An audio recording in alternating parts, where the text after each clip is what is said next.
Hello everyone, this is Dilbag Verma. Welcome back to Sahitya net classes. आज के इस लेक्चर में हम रशियन लिटरेचर को कवर करेंगे। ये वर्ल्ड लिटरेचर वाली सीरीज में ये हमारा जो लास्ट लेक्चर है। इससे पहले मैं ऑस्ट्रेलियन, अमेरिकन, जर्मन, जापानीज, उसके अलावा फ्रेंच, कैनेडियन, ये सारे जो वर्ल्ड का लिटरेचर है ये हम ऑलरेडी पढ़ चुके हैं। पूरा हम जो हमारा रिकॉर्डेड बैच है उसमें हमने इसको कंप्लीट कर लिया है। वर्ल्ड लिटरेचर में सिर्फ हमारा अब रशियन बचता है।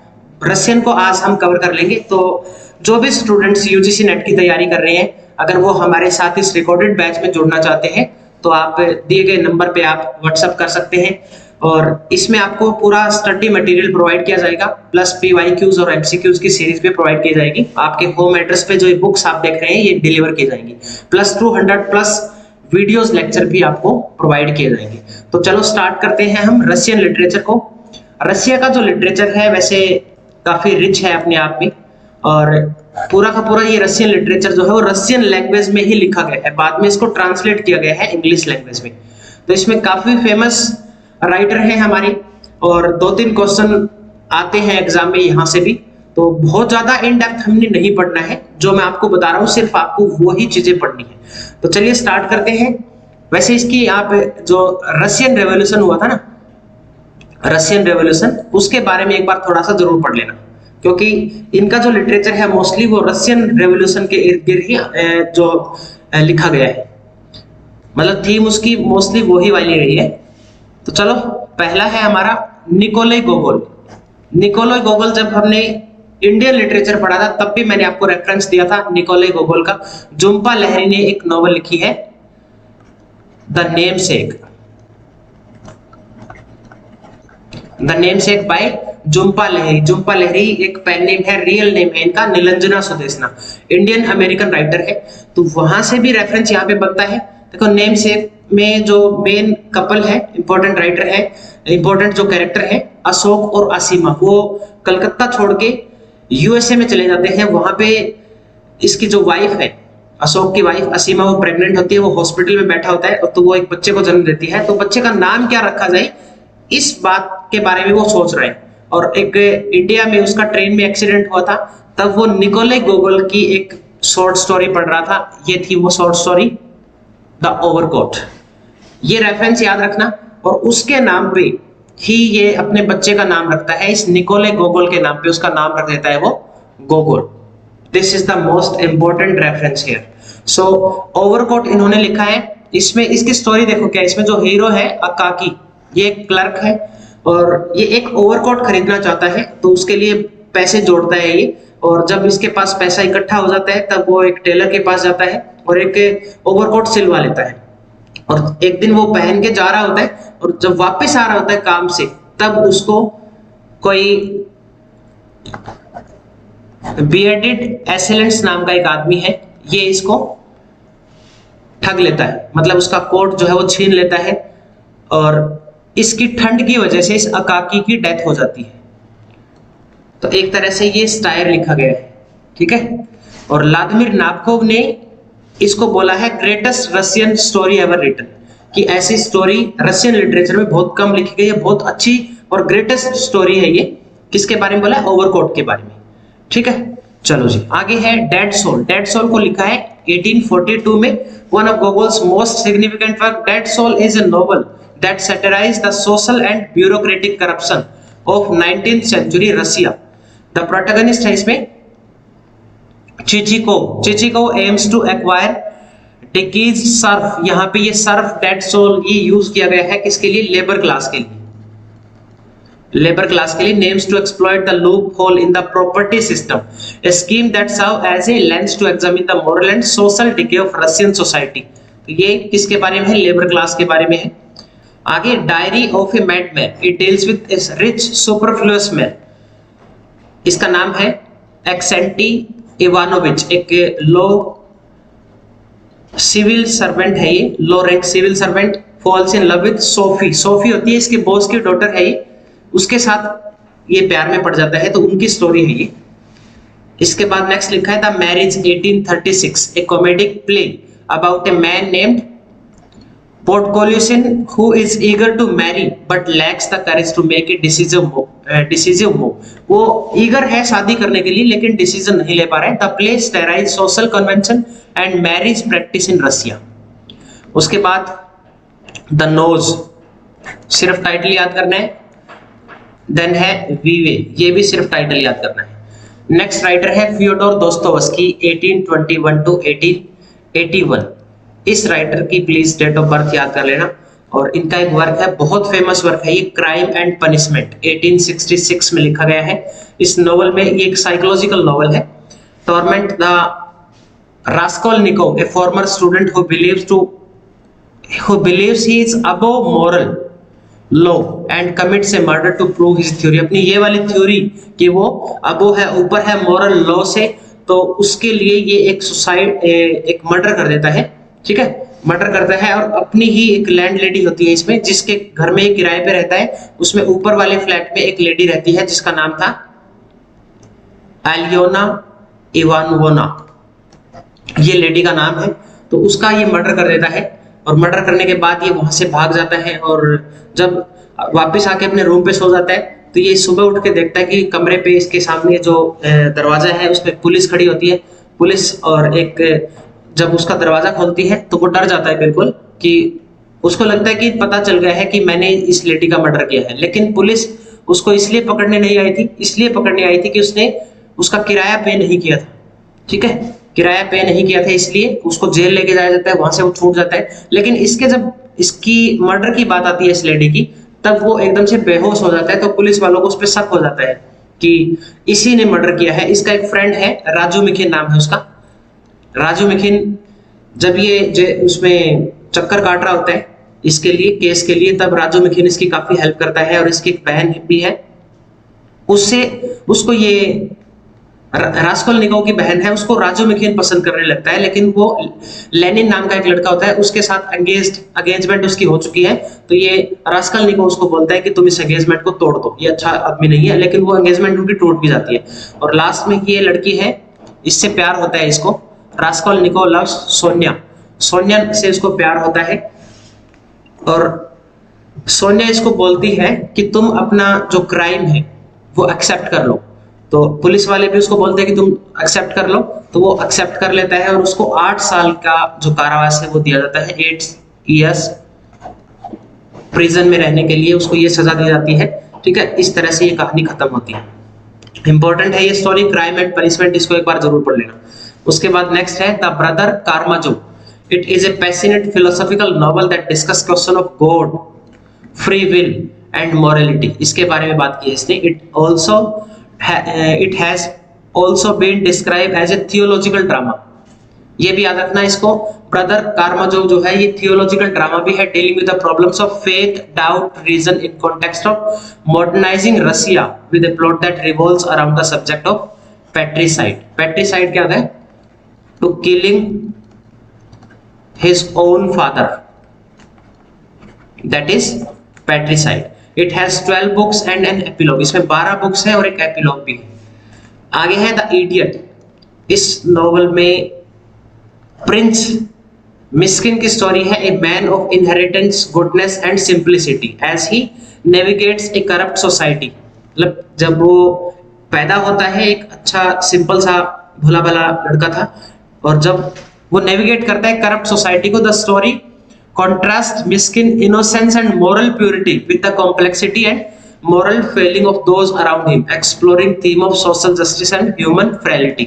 ये इस पे है, सोशल जस्टिस के बारे में, ह्यूमन फ्रेलिटी के बारे में, ह्यूमन क्रुएलिटी के बारे में। Next, notes from underground 1864। The novel is often considered one of the earliest example of existential literature. Russian literature में बहुत सारी थ्योरीज हैं। जब आप रशियन फॉर्मलिज्म पढ़ोगे, ठीक है, उनको पढ़ोगे, निहिलिज्म पढ़ोगे, तब आपको ये थ्योरी देखने को मिलेंगे। ये राइटर एसोसिएट करते हैं, तो ये आपको याद करना है एग्जिस्टेंशियलिज्म से और कौन कौन से राइटर एसोसिएट करते हैं, है क्या ये थ्योरी क्या है। ठीक है, तो ये सारी चीजें आपको पढ़नी है। It feature a disillusion narrator who reflect his own alienation and the absurdity of human existence, offering a sketching critic of rationalism and social norms. Basic ही पढ़ना है बस, ज्यादा इन डेप्थ नहीं घुसना है। द गैम्बलर है 1867 में।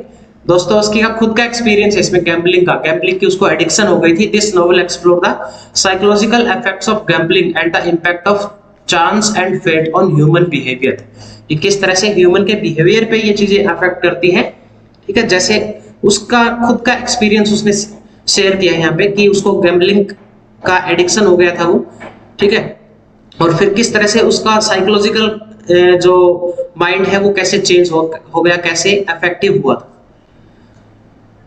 उसके बाद है Anton Chekhov. Anton Chekhov was born in 1860 and died in 1904। He was a physician as well as writer. Writer होने के साथ साथ ये एक डॉक्टर भी था। और बहुत फेमस कोटेशन है इनकी, एग्जाम में आई भी है ये quotation. Medicine is my lawful wife and literature is my mistress. When I get tired of one I spend night with others. ये इंपॉर्टेंट लाइन आती है, बहुत फेमस कोटेशन है ये, प्लीज याद रखना इसको। फर्स्ट इनका वर्क है grief. It is a story of father grief और द डेथ। इसके बेटे की डेथ हो जाती है तो किस तरह से वो अपना दुख है वो व्यक्त कर रहा है अपने बेटे की डेथ पे एक फादर। ये इनकी स्टोरी है ग्रीफ। इसके बाद है the cherry orchard. Cherry orchard 1904 में है। Story of a Russian landowner who returns to her family estate. ये मैडम रेनवेस्की है। पहले ये यहीं पे रहती थी, इसके हस्बैंड की डेथ हो जाती है, फिर उसके बेटे की डेथ हो जाती है। इसका बेटे की डेथ होती है डूबने से, तो ये यहाँ से छोड़ के चली जाती है, रशिया से चली जाती है फ्रांस अपने लवर के पास। लेकिन इसका लवर भी इसको धोखा देता है, इसके पैसे लूट लेता है। ये वापस फिर इसकी बेटी है, अपने बेटे के साथ ही वापस आती है। और जब ये वापस आके देखती है तो इनका जो फैमिली स्टेट था चेरी ऑर्चर्ड, उस पे इतना ज्यादा इंटरेस्ट लग के बहुत कर्जा हो गया था, जिसकी वजह से अब इन्होंने पे नहीं किया था, तो इसके लिए इसकी ऑक्शन की जाएगी, ठीक है। इसके लिए इसकी नीलामी की जाएगी इस मॉर्गेज को पे करने के लिए। तो उस घर की नीलामी होनी है, तो इसको बड़ा दुख होता है। और ये इसका एक पड़ोसी है लोफाकिन। लोफाकिन इनको बोलता है कि तुम इस घर में से जो ये चेरी ऑर्चर्ड है इसको कटवा दो, कटवा के आप इसको किराए पे दे सकते हो, फिर आप मॉर्गेज को पे कर सकते हो इस तरह से। लेकिन ये लोग नहीं चाहते इस चेरी ऑर्चर्ड को कटवाना। इस 3-4 नौकर भी उनके घर में काम करते हैं। ये फर्स्ट नाम का एक नौकर है, ये भी काम करता है। ओल्ड मैन टाइप, ये एक ओल्ड मैन है, 87 इयर्स का है। और ये लोफाकिन है, इसका फादर भी यहीं पे एज ए सर्वेंट पहले काम करता था। तो जब लेकिन ये मना कर देते हैं इस चेरी ऑर्चर्ड को कटवाने के लिए कि हम नहीं कटवाएंगे इसको। तो अब घर की नीलामी होनी है, तो एक बड़ी पार्टी रखती है ये रेनेवेस्की। लेकिन इसकी बेटी जो है वो इस बात को लेके कंसर्न कर रही है कि इतनी बड़ी पार्टी रखी है, इसका बिल कौन पे करेगा, पहले से ही कर्जे में घर की नीलामी हो रही है। लेकिन जब घर की नीलामी होती है तब एक एक करके सारे घर आते हैं, तो कोई नहीं बताता। ये लोफाकिन बड़ा खुश होता है, ये वापस आता है। तो मैडम रेनेवेस्की पूछती है कि किसने खरीदा है इस घर को, तो लोफाकिन बोलता है कि मैंने खरीदा है। लेकिन ये देखो, इस चेरी ऑर्चर्ड को कटवाने का सजेशन भी इसी ने दिया था। अब मैडम रेनेवेस्की इस बात से खुश नहीं है कि ये घर इसने खरीद लिया। वो क्यों खुश नहीं है? क्योंकि उसको पता था ये खरीद लेगा तो ये सबसे पहले क्या करेगा, इस चेरी ऑर्चर्ड को कटवा देगा। तो उसको इस बात का दुख है, वो रो रही है इस बात को लेके। लेकिन वो इनको बोल देती है पहले हम अपनी पैकिंग स्टार्ट कर रहे हैं, तो तुम हमारे जाने से पहले प्लीज इसको मत कटवाना, हमारे जाने के बाद कटवा देना। तो ये जब घर से निकलते हैं तब कुल्हाड़ियों से आवाज आ रही थी कि चेरी ऑर्चर्ड को कटवाया जा रहा है। और इसी में वो तो वहां से निकल लेते हैं, लेकिन ये अंदर रह जाता है फर्श। इसको साफ साफ आवाजें सुनाई देती है और ये भी दुख में मर जाता है। इसकी लास्ट में डेथ हो जाती है फर्श की। तो ये इसकी स्टोरी है, एक बार आप इस स्टोरी को जरूर पढ़ना। इसके बाद है अंकल वान्या एंड 3 सिस्टर। ये सिर्फ आपको टाइटल याद करनी है। इसके बाद है अलेक्जेंडर पुस्किन। नेक्स्ट राइटर है अलेक्जेंडर पुस्किन। ये जाने जाते हैं वंजिन स्टैंजा के लिए। He is well known for Onegin stanza, rhyme scheme AB AB CD DE EF EGG। ये इसकी राइम स्कीम है, ठीक है। इसको भी याद करना। और एक रेफरेंस लिख लो यहाँ पे, in India Vikram Seth used वंजिन stanza. ये वाला स्टैंजा इंडियन राइटर है विक्रम सेठ, उन्होंने यूज किया है अपनी एक नॉवल में द गोल्डन गेट में। ये क्वेश्चन आ चुका है एग्जाम में पहले। चलो, इन्होंने लिखा है ब्रोंज हॉर्समैन ए पीटरबर्ग टेल। ये एक पोएम है, द ब्रोंज हॉर्समैन एक पोएम है। लेकिन यहां मैंने नीचे एक रेफरेंस लिख रखा है, यहाँ पे रेफरेंस में द ब्रोंज हॉर्समैन लिखा है। ये एक नॉवल है और एक ट्रायलॉजी, ठीक है। ये ट्रायलॉजी किसकी है? Historical novel by Russian author Paullina Simons. Russian born American है ये, ठीक है। पोलिना साइमंस इन्होंने लिखा है इसको, नोवेल को लिखा है किसने? पोलिना साइमंस ने। और ब्रेंच हॉर्समैन नाम से पोएम लिखी है किसने? अलेक्जेंडर पुस्किन ने। तो इसका सबटाइटल है a Petersburg tale is a narrative poem in 1833 about the equestrian statue of Peter the Great, Saint Petersburg and Great Flood of 1824। ये याद रखना ये वाला इवेंट कि ये किसके बारे में है? फ्लड ऑफ 1824 में रशिया में बाढ़ आई थी, बहुत ज्यादा नुकसान हुआ था जिसकी वजह से उसके इवेंट को इसमें डिस्क्राइब किया गया है। और ये वाली जो ट्रायोलॉजी है ब्रॉन्ज हॉर्समैन, ये पोलिना साइमंस ने लिखी है, रशियन अमेरिकन ऑथर है। और ये ट्रायोलॉजी है, इसके अंदर दो पार्ट और कौन कौन से हैं? Tatiana and Alexander and the summer guard, ठीक है। इनको भी आप रेफरेंस में लिखा है, तो सिर्फ टाइटल तो जरूर याद कर लेना इनके। उसके बाद है यूजीन वंजिन, ये भी सिर्फ टाइटल याद करना है। द नेक्स्ट राइटर है वैसिली जुकोवस्की। वैसिली जुकोवस्की एक बहुत फेमस ट्रांसलेटर है और इन्होंने काफी सारे जो पोएट्स हैं, जो राइटर्स हैं, उनके वर्क्स को ट्रांसलेट किया है। लाइक फराडोसी शाहनुमा हमने पढ़ा था ना, रेफरेंस में मैं आपको करवाया था। फराडोसी शाहनुमा ब्रिटिश लिटरेचर किया था, तब मैंने आपको बताया था। ये स्किलर है, होमर है, गोथे, बायरन, इन सब के वर्क्स को इन्होंने ट्रांसलेट किया है। तो एज ए ट्रांसलेटर ही आपको याद करना है। बाकी इन्होंने एक पोएम लिखी है, ये थोड़ा सा टाइटल एक बार याद कर लेना, स्वेतलाना ये और ब्लाइंड म्यूजिशियन, सिर्फ दो टाइटल याद करने हैं इसके। बाकी ये याद रखना है कि किस किस को ट्रांसलेट किया है, कौन कौन से पोएट को, फराडोसी, स्किलर, होमर, गोथे, बायरन, इनको। उसके बाद लियो टॉल्स्टॉय, इसको दे दो आप 5 स्टार। और यहां से क्वेश्चन कैसे बन सकता है? Statement based question. तो बर्थ डेट भी याद करनी है लियो टॉल्स्टॉय की, 1828 है and died in 1910। He first achieved literary acclaim in his 20s with his semi-autobiographical trilogy। एक तो ट्रायोलॉजी लिखी है, semi-autobiographical trilogy है, Childhood, Beyond and Youth। Childhood, Beyond and Youth and Swastful Sketches, ये है, ठीक है। ये तो एक इकट्ठा यही है।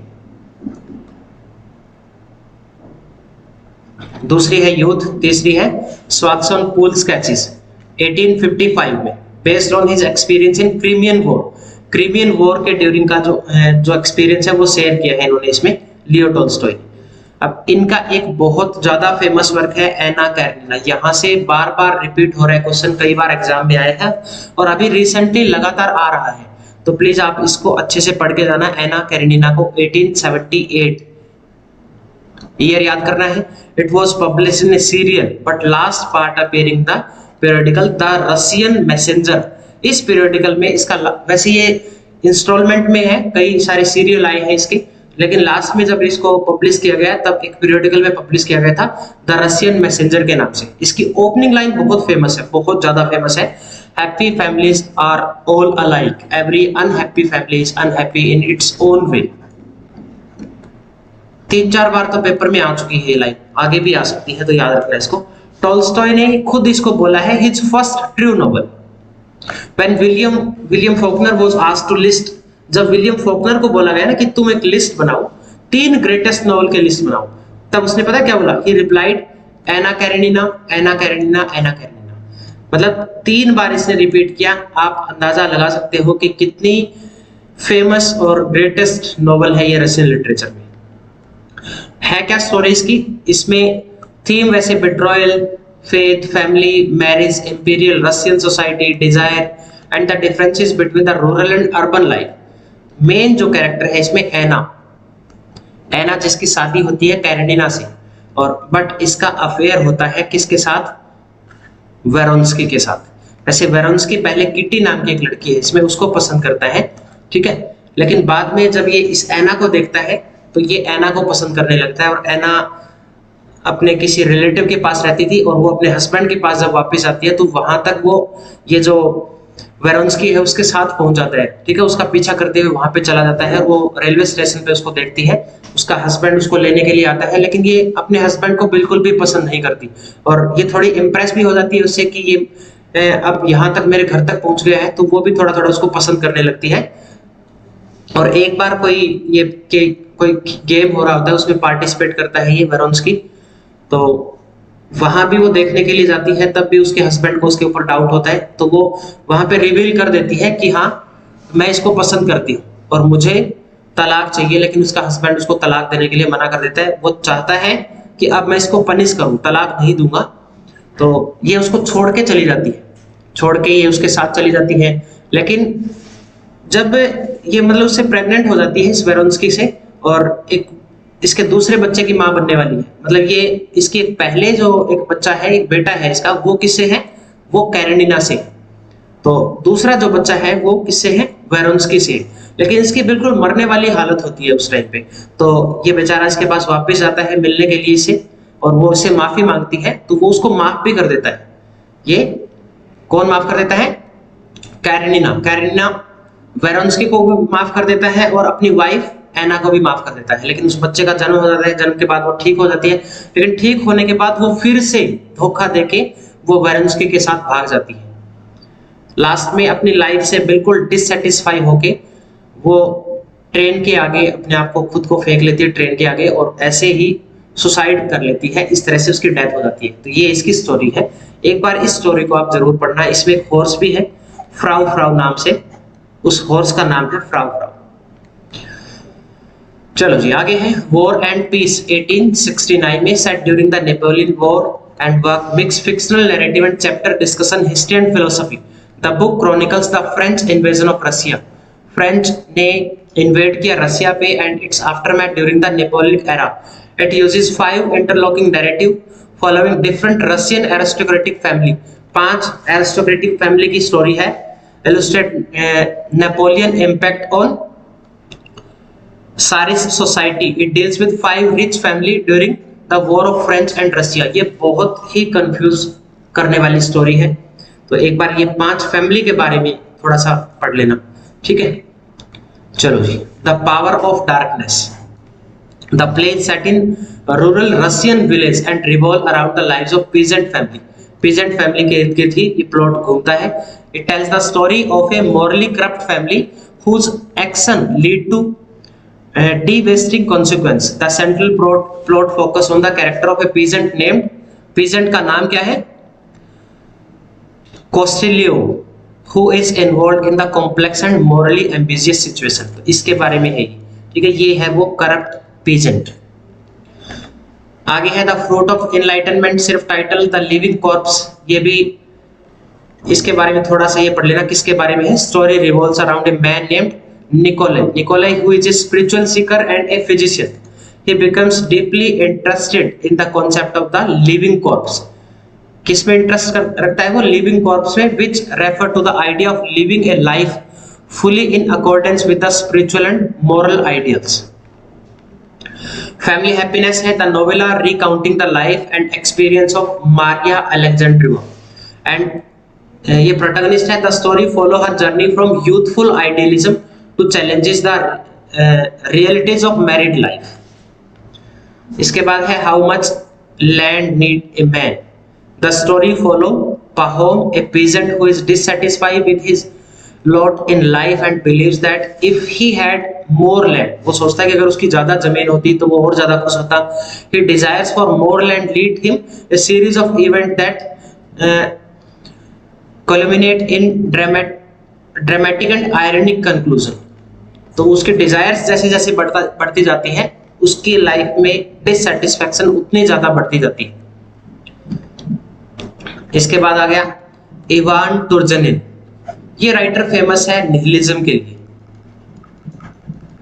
और इस वर्क में ये वाला कॉन्सेप्ट है फादर एंड सन में। इसमें निकोलाई फादर है, आर्केडिस का बेटा है, और ये अपने बेटे के बारे में सोच के चिंतित है, क्योंकि इसका जो बेटा है उसका बिलीफ हर चीज में लगभग खत्म होता जा रहा है, क्योंकि ये इस कॉन्सेप्ट, इस थ्योरी पे काम कर रहा है, इस चीज से जुड़ चुका है। और इसको सपोर्ट कौन कर रहा है, ये बाजारो। बाजारो इसका फ्रेंड है, एक इकट्ठा नाम है ये बाजारो।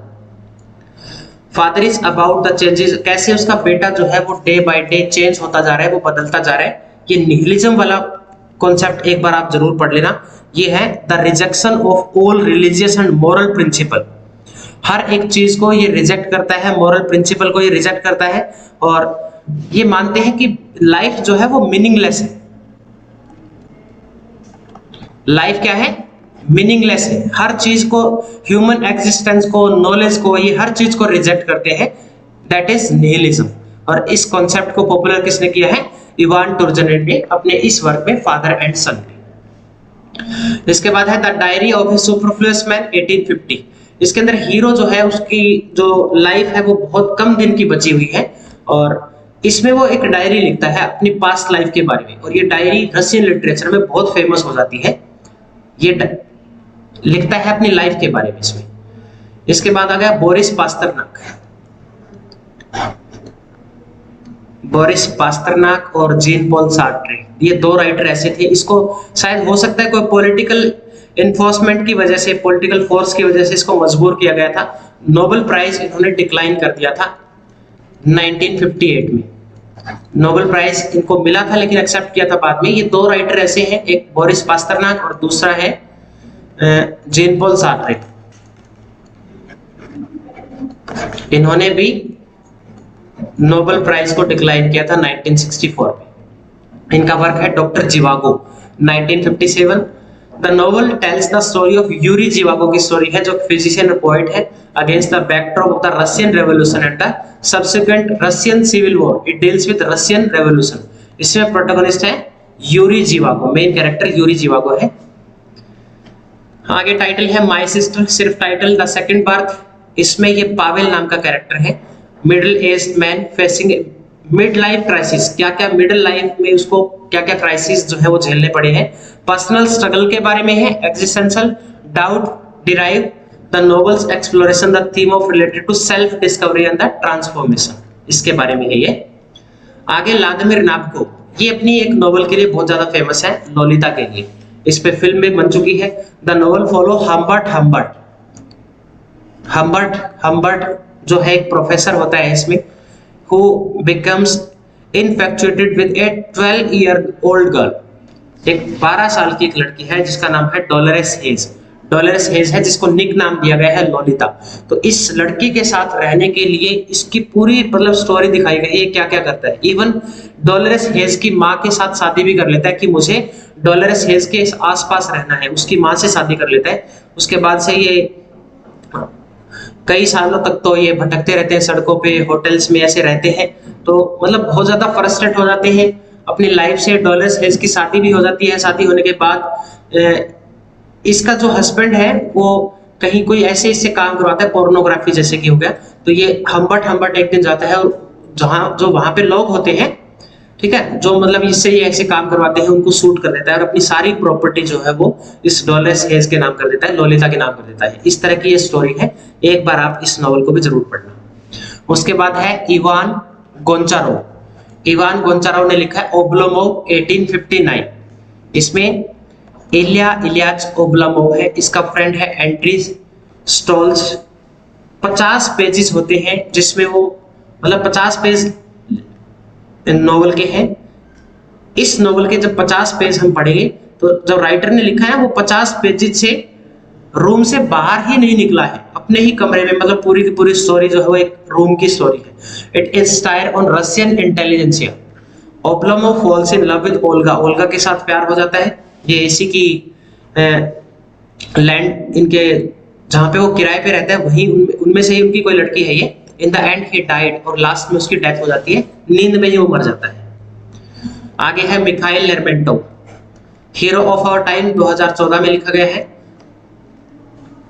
कि पैकोरिन इसमें हीरो है। It gives beautiful description of Caucasus mountain, Caucasus mountain की स्टोरी है ये। आगे है याजानी जैमेतिन। याजानी जैमेतिन लिखा है, इसने नॉवल लिखा है वी नाम से, एक डिस्टोपियन नॉवल है।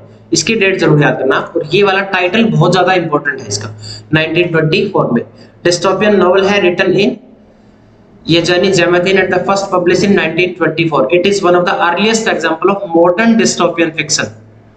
देखो ब्रिटिश में हम मॉडर्न एज में डिस्टोपियन नॉवल पढ़ना शुरू करते हैं, जैसे कि ये जो फेमस राइटर आते हैं हमारे, एल्डस हक्सली हो गया, उसके अलावा जॉर्ज ऑरवेल है,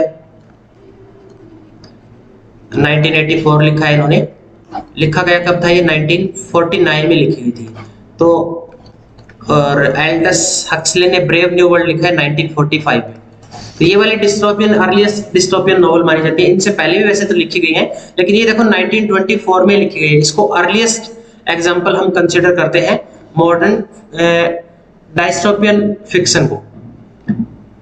ठीक है, डिस्टोपियन होता है जिसमें सब कुछ उल्टा होता चला जाता है, कुछ भी मतलब सही नहीं होता, सब कुछ गलत होता है। लोगों के मान लो गवर्नमेंट है वो लोगों का साथ नहीं दे रही है, लोगों के साथ गलत करती है, मान लो हैवी टैक्स उनको देना पड़ता है, ठीक है, और अपनी मर्जी से कोई काम नहीं कर सकते। ऐसे ही उसमें दिखा रखा है 1984 में टोटलिटेरियन सोसाइटी है, और कैसे बिग ब्रदर जो है वो रूल करता है, कैसे चीजों को इम्पोज किया जाता है पब्लिक पे। The novel is critical exploration of totalitarianism. बिल्कुल एज इट इज, ये आपको चीज समझ आ जाएगी जब आप जॉर्ज ऑरवेल की नॉवल है 1984 इसको पढ़ लोगे। और अगर आपने ये नॉवल नहीं पढ़ी है तो जरूर पढ़ लेना इसको। The loss of individuality and the society dominated the rigid conformity. इसमें हिज गर्लफ्रेंड 090, एक अनदर वुमेन है I330, इस तरह से नाम दिए गए हैं देखो इसमें। उसके बाद नेक्स्ट राइटर है इवान बनियन। इवान बनियन ने लिखा है, नोबल अवार्डी है ये, 1933 के नोबेल अवार्ड मिला है 1933 में। द विलेज नाम से एक वर्क है। Story of two brother, one is cruel another is gentleman. Theme है कैरेक्टर कॉन्फ्लिक्ट। ये एक भाई रैशनल है और एक भाई बड़ा शांत है, तो दोनों की स्टोरी है ये। कैरेक्टर कॉन्फ्लिक्ट दिखाया गया है द विलेज। अब मेरा एक क्वेश्चन है आपसे, द विलेज कौन से इंडियन राइटर का वर्क है, प्लीज मुझे बताओ, और कौन से ब्रिटिश राइटर, ब्रिटिश पोएट की पोएम है द विलेज नाम से। ये दो क्वेश्चन है आज के, और मैंने दोनों आपको पढ़ाए हैं। चलो, स्पेशली जो लोग हमारे साथ बैच में जुड़े हुए हैं उनको तो अच्छे से पता होगा, और शायद हो सकता है मैंने वीडियो यूट्यूब पे भी डाली हो कोई। निकोलाई ओस्ट्रोवस्की है next writer, how the steel was tempered. Alternate title है the making of hero. The story follows the life of Pavel.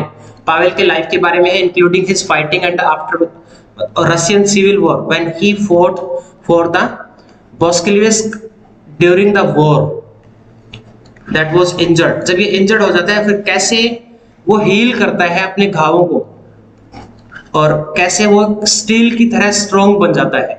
ये इसकी स्टोरी है इवान की। आगे उसके बाद है अलेक्जेंडर हर्जिन। अलेक्जेंडर हर्जिन को फादर कंसीडर किया जाता है रशियन सोशलिज्म का। इनका वर्क है हु इज टू ब्लेम 1846 में। हीरो है इसमें डिमिट्री, ए पुअर टीचर, पढ़ना नहीं है। मैक्सिम गोर्की है नेक्स्ट। मदर इन्होंने लिखा है, it is A pre revolutionary Russia and follows the life of a working class women named पावला।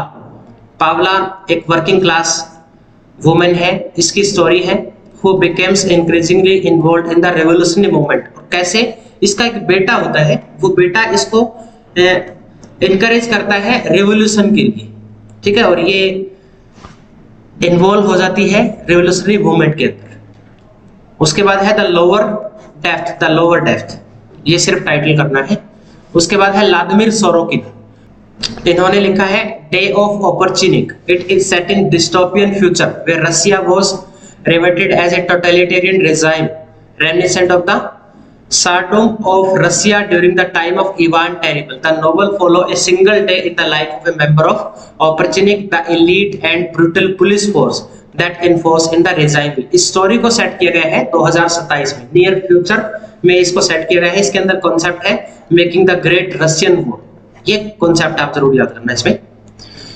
नेक्स्ट राइटर है हमारे मिखाइल बुल्गाकोव।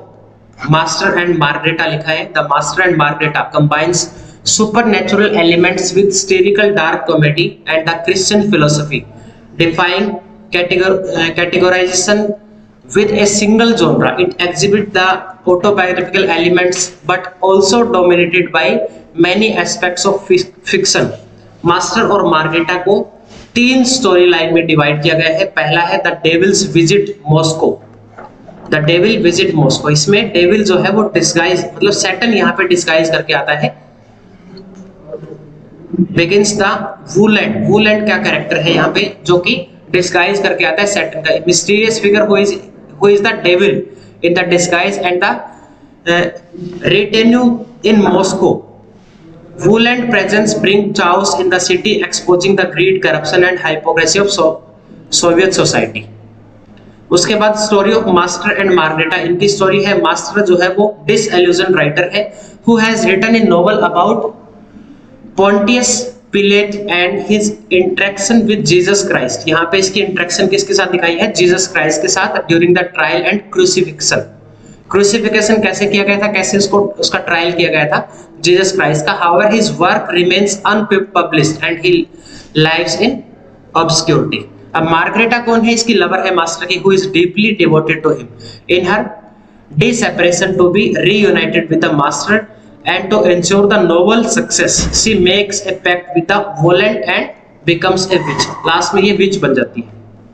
तीसरी स्टोरी है the trial of the Jesus and pellet.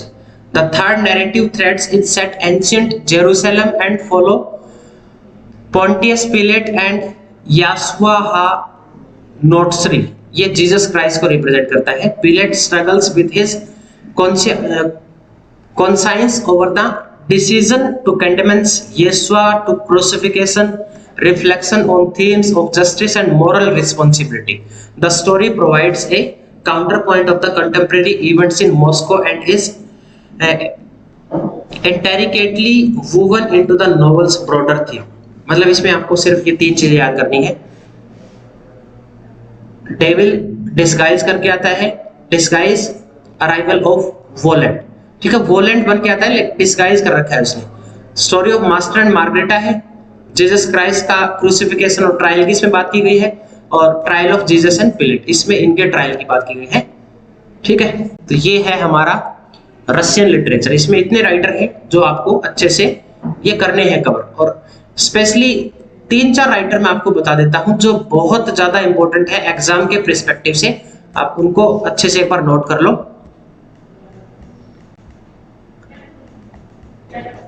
हाँ, फ्योडोर दोस्तोवस्की है, बहुत अच्छे से पढ़ना है। निकोलाई गोगोल को 1, उसके बाद फ्योडोर दोस्तोवस्की 2, एंटन चेखोव 3,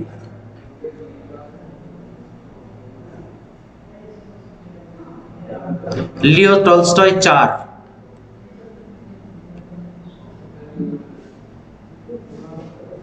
उसके बाद इवान टर्जेनेव का ये वाला कॉन्सेप्ट याद करना है, निहिलिज्म वाला। और